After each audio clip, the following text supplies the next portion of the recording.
কি ডিনার করছো? রাবা শসা। কেমন লাগছে?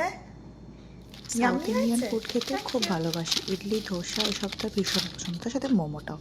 তো হঠাৎ দাবি মা আজকে ধোসা বানাতে হবে। ধোসার অথেন্টিক প্রসেসটা একটু লং টাইম টেকিং, তো সেটা তো সঙ্গে সঙ্গে বানানো পসিবল না। তাই বাড়িতে দেখলাম সুজি আছে, সুজিটাকে তাই মিক্সার গ্রাইন্ডারে দিয়ে ভালো করে একটু গ্রাইন্ড করে নিয়েছিলাম। তারপর সেই সুজির মধ্যে একটু চালের গুঁড়ো, ওই 1/4 রেশিওতে, তারপর একটু লবণ দিয়ে ভালো করে হাত দিয়ে মিক্সড করে নিয়েছিলাম। তারপর একটু টক দই আর জল দিয়ে একটা ব্যাটার বানিয়ে নিয়েছিলাম। টক দইয়ের পরিমাণটা একটু কমই দিয়েছিলাম, যেহেতু বাচ্চা খাবে। আর দিয়েছিলাম একটু চিনি, যাতে টক ভাবটা কেটে যায়। দিয়ে কিছুক্ষণ resting time, 5 to 10 minutes resting time দিয়ে দিয়েছিলাম ইনো। চাইলে তোমরা বেকিং সোডাও দিতে পারো। দিয়ে খানিকক্ষণ আবার 5 to 10 মিনিটস রেস্টিং টাইম দিয়ে ব্যাটারটা ঠিক এরকম দেখতে হবে। তারপর লোহার চাটু, যেটাতে তোমরা রুটি করো, বা ননস্টিক প্যান থাকলেও, তার মধ্যে তেল হিসেবে আমি সাদা তেল ইউজ করেছিলাম। আর ওই বেগুনের পেছন দিকটা কেটে এটো দিয়ে বুলিয়ে নিয়েছিলাম। তারপর একটু জলের ছিটা দিয়ে, তারপর সেই একটা ভেজা ন্যাকড়া দিয়ে সে তাওয়া